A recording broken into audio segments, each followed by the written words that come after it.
sem Petra Škarja, zelo ljubim knjige, rada jih berem, rada jih pišem, rada jih prekladam, rada jih vonjam. In na splošno spodbujam branje in pisanje, sploh med mladimi generacijami, ker se mi zdi, da več ko beremo, bolj smo in razgledani in kreativni, pa tudi boljši ljudje, ker manj sodimo, ker poznamo več realnosti, ki so v svetu. Zdaj imamo tako hecno obdobje, ne? Ta korona je tudi pri vas. In rada bi vam prebrala, če se že ne moramo osebno videti, srečati, dobiti, bi vam prebrala en tak kratek prispevek, ki nam da malo misliti v tem obdobju, v tej situaciji, v kateri smo. Upam, da vam bo všeč. Evo. Kako ljudje začnemo in živimo svoje življenje? Moram dobiti najboljše ocene za najboljše šole. Super, tu sem. Zdaj moram doštudirati z odliko, še doktorat. Super, imam doktorat, vstopnica v sanjsko življenje. Ok, naprej. Samo da dobim dobro službo. Evo, imam dobro službo, super plača, lepa pisarna, poslovne obleke, to je to. Zdaj pa hiša, pa vikend, pa dober avto. Delam vedno več in več, seveda, to se od mene pričakuje. Napredoval sem, še višja plača, super, lahko dobim kredit. Menjajmo avto, ta je že star. Iz stanovanja se preselimo v hišo, pa še malo večjo. Delam ob sobotah, ob praznikih, a nič ne de, saj sem za to dobro plačan. Samo še tale projekt pa bo, pa še en večji projekt. To bodo uspehi. Zdaj, ženo raba še malo več prijateljev, poznanstva vedno pridejo prav. Greva še na oni dogodek, da spoznava koga vplivnega. Pa morava prirediti zabavo, da ohranjamo stike z vsemi temi ljudmi. Vsak dan se videvamo, družimo, zabavamo. Še v fitness, moramo v fitness, 3-krat tedensko. Najel bom osebnega trenerja, da si še malo bolj izboljšam postavo, pa še malo. Pa potovanja, to leto moramo še eno potovanje. Na 2 smo že bili, smučali smo. Poslušam seminarje. To, motivacija, zapisovanje ciljev. Postavi si še večje cilje, postavi si previsoke cilje. Res je, moram si postaviti še višje cilje. Evo, zapisano, zastavljeno. V službi sem že zelo spoštovan.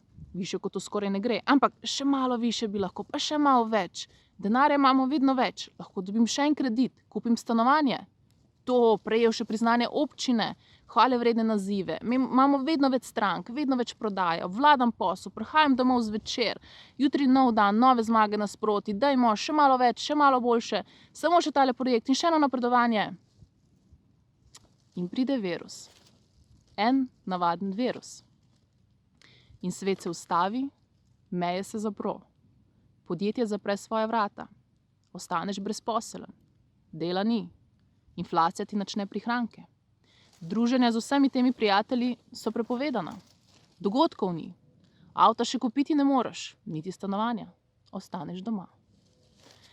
Naenkrat spoznaš, kako lahko vse to na površini dobljeno in za čemer tako hrepenimo, čez noč ne pomeni nič več. Kaj ostane? In tisto je bistveno. Tisto, kar je v tebi, ko nimaš dela, nimaš 100 znancev, nimaš osebnega trenerja, nimaš družbenih dogodkov, nimaš možnosti potovanj, nimaš kje nositi lepih oblek in se pohvaliti z veliko pisarno. Resno, kaj takrat ostane? Na koncu nam en virus pokaže, kaj se čez noč lahko izgubi. Čemu torej nima smisla posvečati toliko časa in skrbi, ker ti lahko en sam virus to odvzame.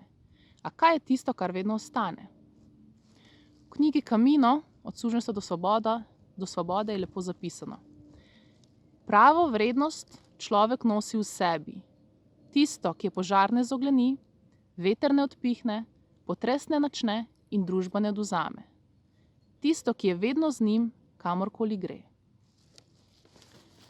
In če pogledamo trenutno situacijo, nekateri v tem obdobju uživajo in zares živijo življenje, kakršnega so si vedno predstavljali. Z družino, v tišini, počasnem tempu, s pogovori na svojem vrtičku ter sprehodi v naravi. Zakaj več tega ne živijo tudi sicer, ko ni virusa?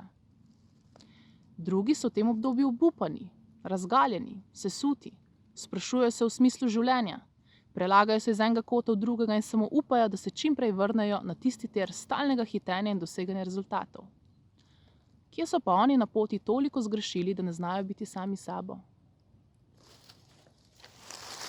Jaz upam, da v tem času virusa najdete stvari, ki so kljub hecni situaciji lepe in da z tega potegnete največ dobrega, se malo večkrat sprehodite v naravi, saj je že zeleno, preberete kakšno knjigo več in da se preprosto imate lepo. Upam, da se kaj kmalu spet fizično vidimo, ker ni tehnologije, ki bi nadomestila fizični stik, bo pa takrat toliko slajše. Lepo se imejte, pa uživajte.